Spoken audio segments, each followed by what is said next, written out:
Hello मेरे साथियों, आज की कहानी है एक ऐसे साए की जो अमावस की रात शिकार करती है। तो चलिए कहानी को शुरू करते हैं। भैरवपुर। यहाँ की मिट्टी में नमी नहीं, एक अजीब सी घुटन है। कहानी शुरू होती है रमेश से। रमेश जो शहर जाने की तैयारी में था, पर एक अमावस्या की रात उसे वो दिख गई। सुबह जब उसका शव मिला तो गांव के बड़े बुजुर्गों के चेहरे पीले पड़ गए। क्यों? क्योंकि उसके गले पर जो निशान थे वो किसी जानवर के नहीं थे, वो लंबे, नुकीले और काले नाखूनों के थे। गांव में एक ही नाम गूंजने लगा, वो लौट आई है। तभी गांव में एंट्री होती है आरव की। शहर से पढ़ा लिखा, लॉजिकल, वो हंसता था इन बातों पर। उसे लगता था कि ये सब पुराने लोगों का वहम है, पर आरव को नहीं पता था कि तर्क, लॉजिक जहां खत्म होता है वहां से पराशक्ति का साम्राज्य शुरू होता है।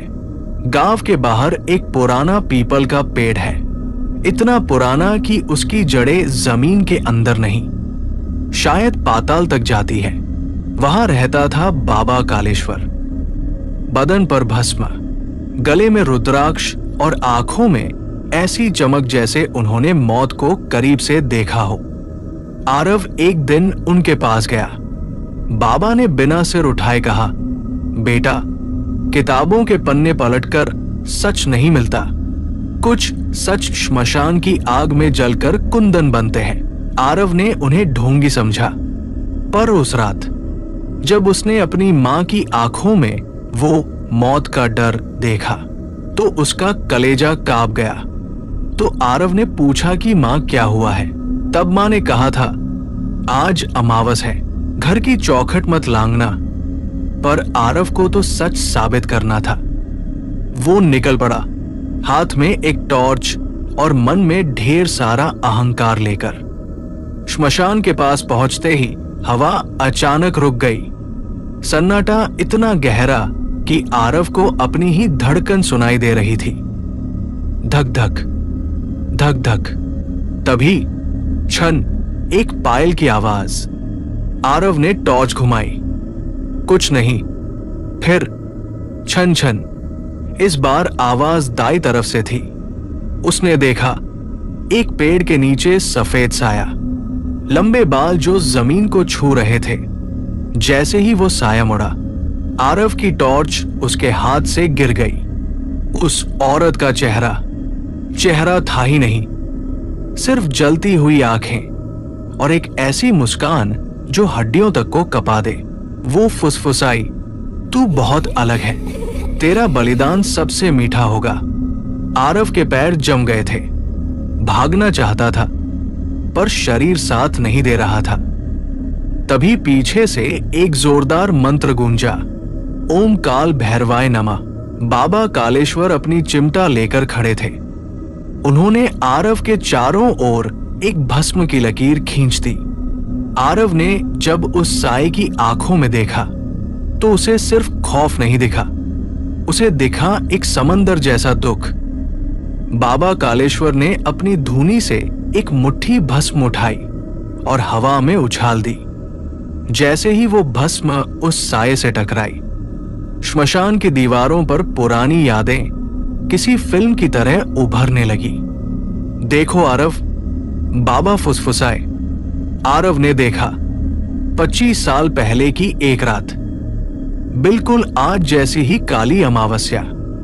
एक लड़की, सावित्री, लाल जोड़ों में सजी, हाथों में पिया के नाम की मेहंदी, आंखों में हजारों सपने। वो यहां किसी से मिलने आई थी, अपने होने वाले पति विशाल से। उसे लगा था कि वो भागकर शादी करेंगे, पर विशाल अकेला नहीं था। उसके पीछे गांव के कुछ रसूखदार लोग थे। विशाल को प्यार नहीं, सावित्री के खानदान की वो जमीन चाहिए थी जो उसके नाम होने वाली थी। विशाल की आवाज आरव के कानों में गूंजी, माफ करना सावित्री, पर जमीन मुर्दों के नाम नहीं होती। सावित्री की चीख उस रात बादलों ने पी ली थी। उसे उसी श्मशान के पास एक जिंदा गड्ढे में धकेल दिया गया। जब मिट्टी उसके गले तक आ गई, तब उसने अपनी कांपती आवाज में वो प्रतिज्ञा ली थी, साक्षी है ये अग्नि, साक्षी है ये काली रात। जिस मंडप की आस में मैं आई थी, उसी श्मशान को अपना घर बनाऊंगी। जब तक इस गांव का कोई पुरुष मेरा हाथ थाम कर मुझे वो सम्मान नहीं देता जो मुझसे छीना गया, तब तक हर अमावस्या यहां एक अर्थी उठेगी। ये मेरी अधूरी प्रतिज्ञा है। दृश्य बदला। अब सामने वही सावित्री थी, पर अब वो दुल्हन नहीं, एक बदला थी। उसके बाल नागिनों की तरह लहरा रहे थे। वो आरव की तरफ बढ़ी। उसके हर कदम के साथ जमीन ठंडी पड़ती जा रही थी। 25 साल, वो चीखी। उसकी आवाज ऐसी थी जैसे हजारों सूखे पत्ते एक साथ रगड़े जा रहे हों। 25 साल से मैं उस फेरे का इंतजार कर रही हूं जो कभी पूरे नहीं हुए। तू देगा मुझे वो वचन, तू निभाएगा वो रिश्ता जो मौत के बाद शुरू होता है। आरव का शरीर कांप रहा था, पर उसकी आत्मा जाग चुकी थी। उसने देखा कि सावित्री के नाखून काले नहीं थे, वो तो उस मिट्टी के निशान थे जिसे खुरच खुरच कर वो बाहर निकलना चाहती थी। उसका डर सहानुभूति में बदल गया। आरव ने अपना हाथ आगे बढ़ाया, उस बर्फ जैसी ठंडी हवा की ओर। बाबा ने चिल्लाकर कहा, आरव, सोच ले, ये इंसान और रूह का गठबंधन है। अगर तू पीछे हटा तो ये तुझे अपने साथ ले जाएगी। आरव ने पीछे नहीं देखा। उसने श्मशान की जलती हुई लकड़ी से एक मशाल जलाई और सावित्री के उस साए के चारों तरफ घूमने लगा।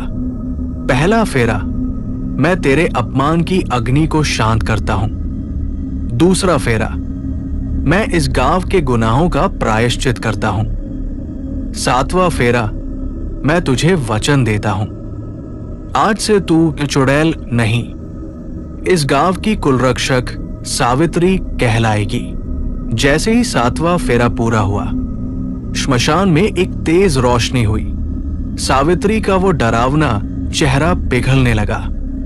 उसकी आंखों की कालिमा खत्म हुई और वहां एक मासूम लड़की की चमक आ गई। उसने आरव की तरफ देखा, एक आखिरी बार मुस्कुराई, ऐसी मुस्कान जिसमें शांति थी। उसने हवा में फुसफुसाया, मेरा इंतजार खत्म हुआ। वो साया धुएं में बदलकर आसमान की तरफ चला गया।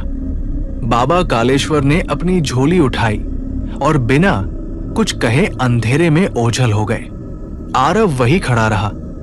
सुबह की पहली किरण जब श्मशान की राख पर पड़ी तो वहां कोई डर नहीं था।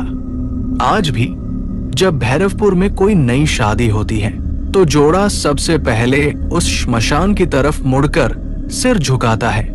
लोग कहते हैं सावित्री आज भी वही है, पर अब वो किसी की जान नहीं लेती।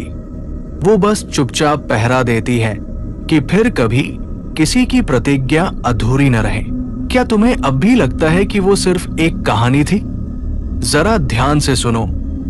तुम्हारे कमरे की खिड़की के बाहर जो हवा चल रही है, क्या उसमें तुम्हें छन छन की आवाज सुनाई दी?